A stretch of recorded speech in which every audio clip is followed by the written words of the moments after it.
Okay, here we are back on the Crazy Dad Camaro. This is part B of the ignition tumbler switch installation. There's enough little steps in it that it took too much time, so we're breaking it into a separate video.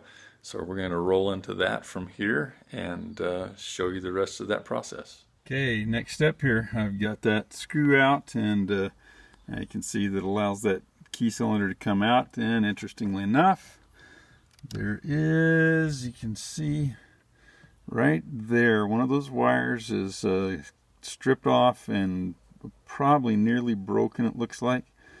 I suspect that's creating enough resistance most of the time that it's causing a misread signal to the computer and at least activating the security system. I don't know if it's actually keeping the fuel pump from working or not, but it could be. And so we got that thing hanging out there. Now I've gone down here and taken the bottom panel off down below.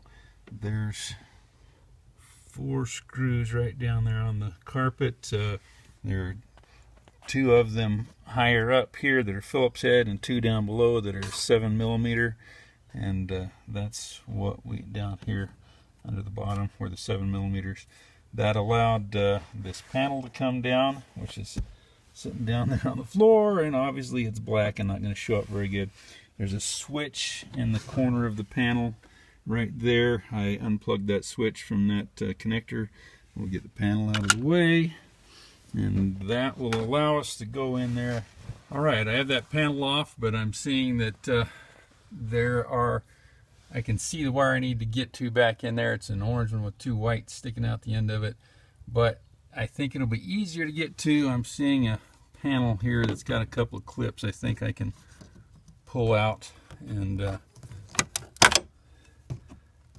get to it a little better. Well, obviously that's not working the way I thought it was going to, so I'm going to shut the video off here and get that panel out of the way and show you what we're doing. Okay, I got that panel pulled down. Now you can see I've got this orange pigtail here. I've unplugged it from the socket that it goes into, and so I could just pull that back up steering column and get it out of there, but then I'd have to figure out how to thread the new one back down the steering column. So I'm going to try a little trick here that I've learned from my experience in home construction.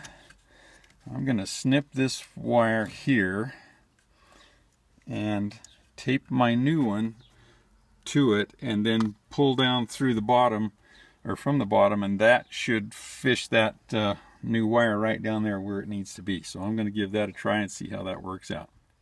Okay, this ended up being a little more complicated than I thought to fish that down through there, but we got it. I had to take the 2 pins out of the little slide-in clip there, and I'm not even going to try to explain how to do that. It's not that hard. You have to, I guess I will. You have to stick a little sharp thing down in there, and there is a little catch on each of these things that catches somewhere inside of this clip, and you got to do that and jiggle it and get it out the back. Anyway, you just kind of got to look at it and see how that works. So I'm going to put that back together now and plug it in and see if that gets us accomplished with over and getting our security problem straightened out here. So we'll be back when I get that done. All right, here we are. I have that project completed now. We have our new lock cylinder in place there, and I guess I could kind of wrap up. I could kind of put everything back together here quickly without finishing up the discussion totally. But I did get those wires back in the pigtail, plugged everything back in, and then completely reassembled all of the stuff in the steering column here. Got her plugged in. I've tried it now. I do know that it didn't solve the fuel pump problem, but I will show you what we did accomplish here that I think was important. So back down on the dashboard there, you can see our security light now comes on and goes off like it's supposed to. So that was one of the big things we needed to accomplish, because even if that wasn't the fuel pump problem, that was going to contribute to some other problems here in the process of doing the car. So we've got that back together now. All that's working. It's still not, my fuel pump's still not working correctly. It comes on the first time you turn the key on after it sits for a while, but then after that, every time that you turn it back on, you get no fuel pump.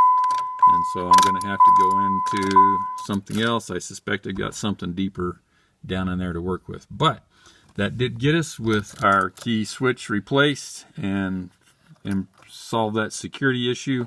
So I think that was a good investment to move forward there and make that happen.